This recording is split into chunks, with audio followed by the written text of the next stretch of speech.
गरीब की परेशानी। प्यारे बच्चों, एक दफ़ा का जिक्र है कि एक छोटी सी झोंपड़ी में एक बूढ़ा रहा करता था। वो अपने छोटे से बेटे के साथ रहता था। अब्बू आपकी तबीयत ठीक है? आप ठीक है ना? हाँ मेरे बच्चे, बस दवाई के लिए पैसे कहाँ से लाऊं ये सोच रहा हूँ। अब्बू मैं चाचा के पास जाता हूँ, शायद वो मेरी मदद कर दें। उनको मैं अपने हालात बताऊंगा कि आपकी तबीयत बहुत खराब है और हमारे पास पैसे नहीं है, तो शायद वो हमारी कुछ मदद कर दें। ये सोचकर वो लड़का अपने घर से निकल गया चाचा के घर। उसका चाचा अमीर था। वो उसके घर पहुंचा। उसका घर बहुत बड़ा और शानदार था। वो वहां पहुंचा। चाचा, अब्बू की तबीयत बहुत खराब है, तो थोड़े से पैसे की जरूरत थी। उनकी दवाइयाँ लेनी थी। बस कुछ दिन में हम लौटा देंगे। देखो, मैंने पहले ही तुम्हें कहा है, मेरे पास कोई पैसे नहीं है। तुम जाओ यहाँ से और तुम यहाँ मत आया करो पैसे मांगने। शर्म आती है? कोई काम मांग करो। ये कब तक भीख मांगते रहोगे तुम लोग? कोई काम करो, अब मेरे पास वापस मत आना। चले ठीक है चाचा, मैं चला जाता हूँ। अब वो लड़का अपने एक और रिश्तेदार के पास गया ताकि उससे पैसे मांग सके। वो बाहर से उसे आवाजें देने लगा। अरे क्या क्यों इतना शोर मचा रहा है? थोड़ा आराम से बोल। बड़े भाई, अब्बू की तबीयत बहुत खराब है।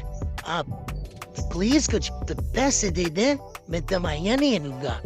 मेरे पास पैसे नहीं है, लेकिन मैं आपको बाद में सच में वापस कर दूंगा। अब क्या हो गया तेरे बाप को?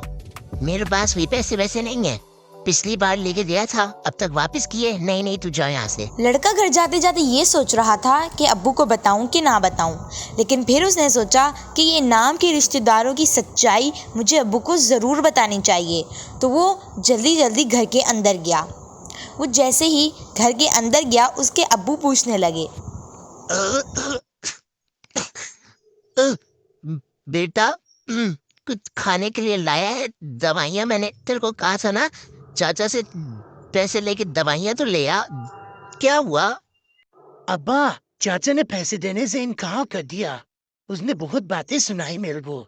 मैं बड़े भाई के साथ पास भी गया था, लेकिन वहाँ भी कोई पैसे नहीं मिले। किसी ने कोई पैसे नहीं दिए। अब्बा, सब हमारी गरीबी देखकर हमसे मुंह मोड़ लिया सबने। बाबा मेरे बच्चे, अब मैं अल्लाह पर ही छोड़ता हूँ। अब वही कोई इंतजाम करेगा।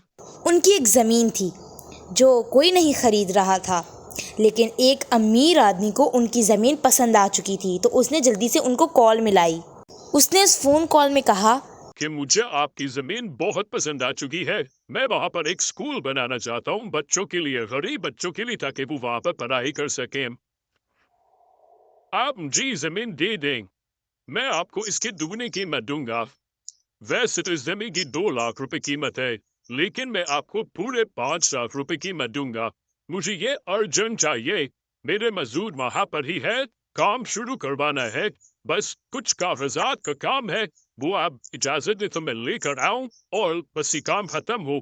और अगर आप इजाजत दें तो पैसे भी मैं नगद ही लेकर आऊंगा। जी, मुझे तो वो जमीन बेचनी थी। आप कागजात लेकर आ जाएं और पैसे भी ले आए। मेरे को वैसे भी बहुत सारा पैसों की जरूरत है।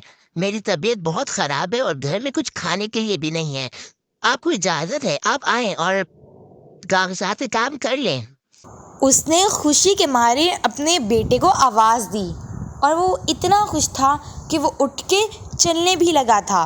उसने अपने बेटे को सारी बात बताई। उसने कहा कि अब हमारा इंतज़ाम हो चुका है, अब मेरी दवाइयाँ भी आ जाएंगी।